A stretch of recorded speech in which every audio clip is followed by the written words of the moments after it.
Ah, if it isn't Kaedehara Kazuha. What brings you here today? Huh? You two know each other? Yes, the Kaedehara and Amenoma clans were both members of the Raiden Gokaden. Historically, there have always been deep links between the two clans. After I returned to Inazuma, I visited Mr. Amenoma to pay my respects. Yes, you may recall the story of the Raiden Gokaden from the Iridori Festival. Though all bladesmiths trace their craft back to the same source, over time, each of us has arrived at a different blade-making philosophy, spawning the development of different branches of the same art.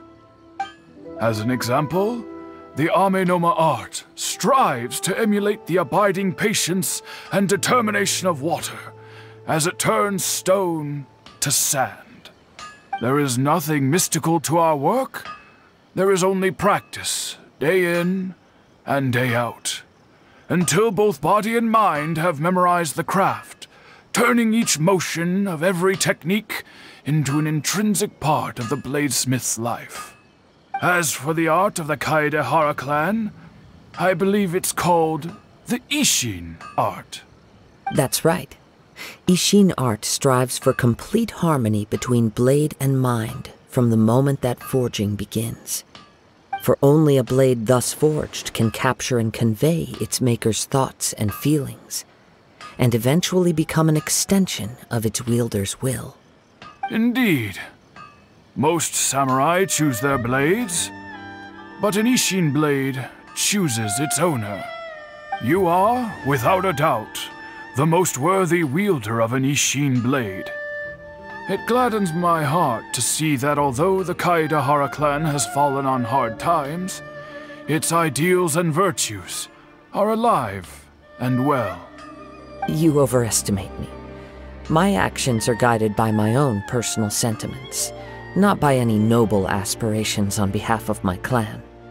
But let's get back on topic. The purpose of our visit today is to gather some information on your missing nephew. We hope to assist with the investigation. It may turn out that this case is connected to another we are pursuing. Ah, yes. My nephew. I reported the case to the Tenryou Commission, but I haven't heard anything back so far. He didn't say a word before he left, which is very unlike him. I'm still completely at a loss on what to make of it, but I've done what I can so far. Worrying is futile. All I can do now is wait for the news from the Tenryou Commission. We heard that there was a collector involved in the disappearance too. Know anything about that? Yes. On the morning that Yuya went missing, he gave me a very cryptic look and said that he was going to give me a great gift. I believe he went to collect the item from Mr. Nagato after that. The next thing I heard was that a fire had broken out at the warehouse, and neither of them came back. Yes, strange, isn't it? I wonder what could have caused it. Unfortunately, there was very little evidence left behind, so nobody knows what really happened. Do you have any thoughts on what Yuya may have wanted to give you? If I had to guess, it must have been some kind of rare weapon. Otherwise, there would have been no reason for him to get my hopes up.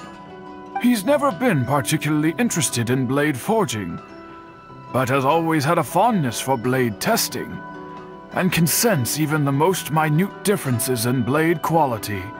He is extraordinarily talented in martial arts, particularly when it comes to the art of the sword.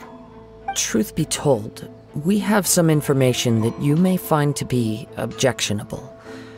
The person we are looking for, he attacked this friend of mine.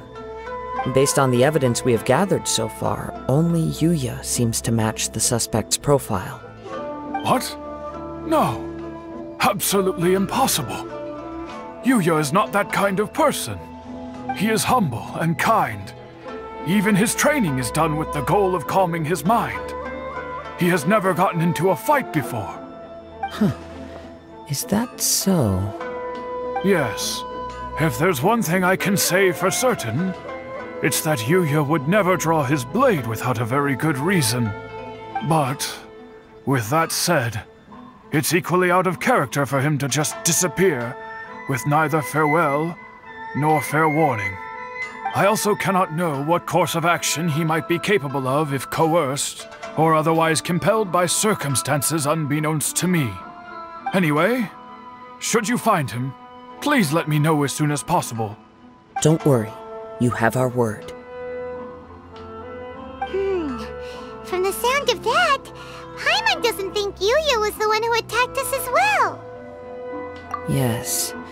It sounds as if something happened when the two men met each other.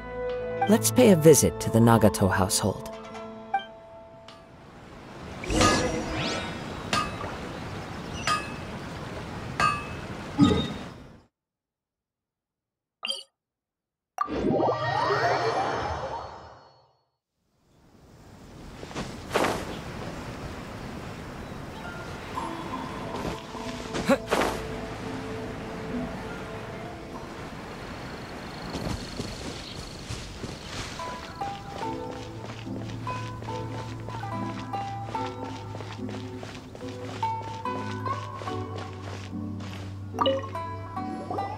I'm very sorry, but we cannot afford to pay what we owe right now.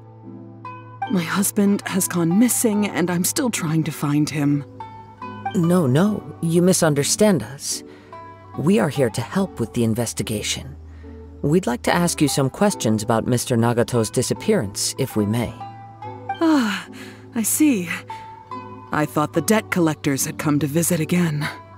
I'm sorry you have to see me in this dreadful state. Has some new information come out? Do you know where he's gone? I'm afraid we don't have any new information at the moment. We're still trying to find out as much as we can to inform our search. With this in mind, can we perhaps ask some questions about your family's current situation? For example, Paimon's struggling to understand why a collector would be strapped for Mora. That's a long story. Ever since I've known him, he's been an avid collector of all sorts of things. He'd always get so animated when he was showing them to me. I knew nothing about the items myself, but seeing how enthusiastic and excited they made him, I was happy to believe that they were just extremely important to him. Everything was fine when we first got married, but as time went by, things changed for the worse. What happened? He lost his sense of restraint. He started buying more and more things, and even resorted to borrowing money just so he could pay for them. Our expenses really spiraled out of control when he started getting interested in weapons.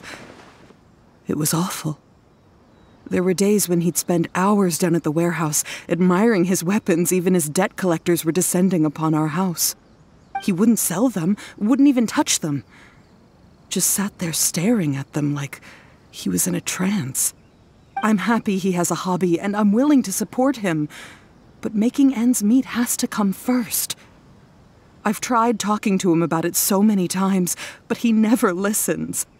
On the last day that I saw him, I gave him an ultimatum.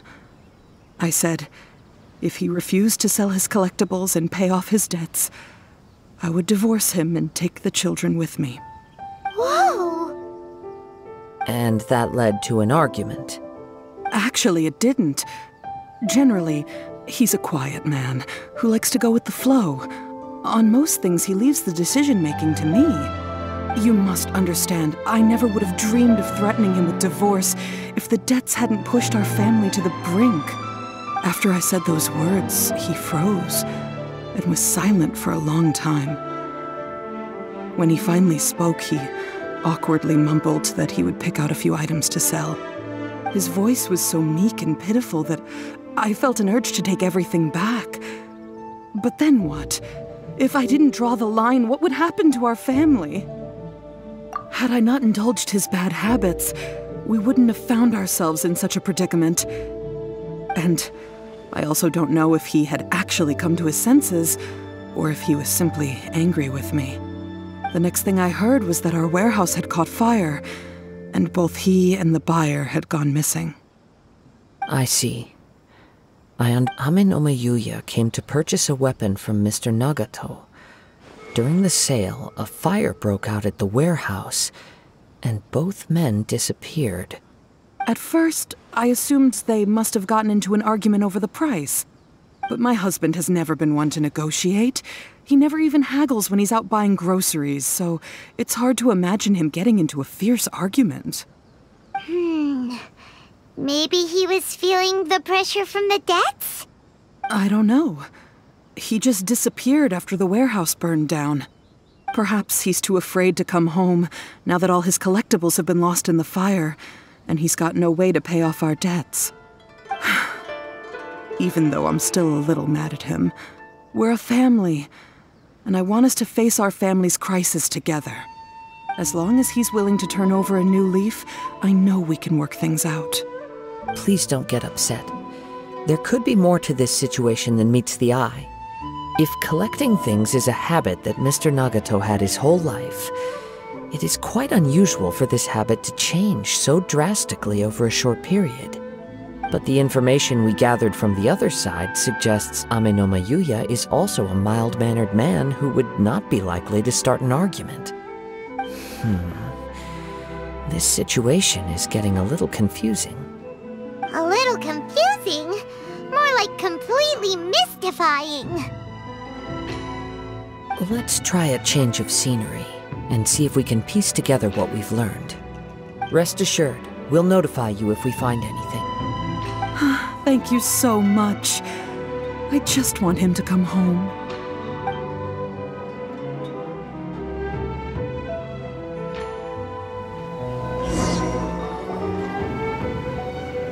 Based on the information we've gathered so far, I can only surmise that the sales meeting between the two men was somehow the catalyst for their disappearance. The fire at the warehouse likely played a part in how the situation unfolded, though its exact role is a mystery. Do you have any thoughts? Well, Paimon was thinking that maybe someone accidentally knocked over an oil lamp and,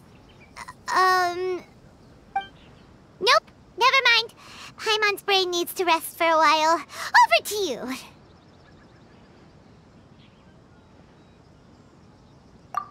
Right. I very much agree with you. It seems highly likely that we're missing a piece of the puzzle.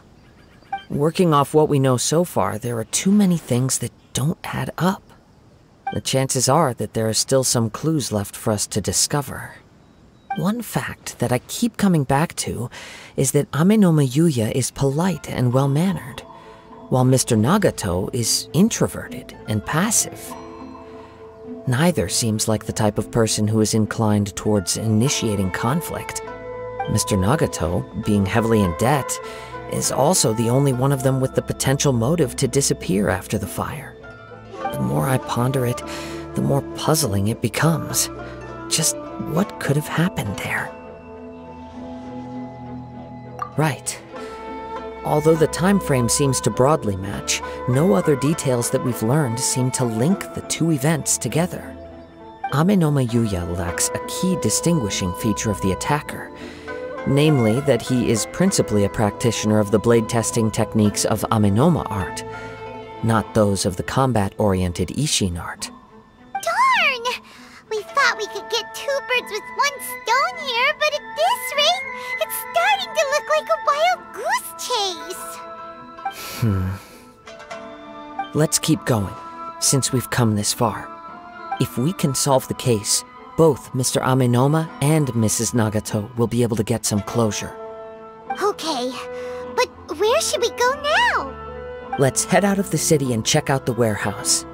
There's still a chance we may be able to find some shreds of evidence.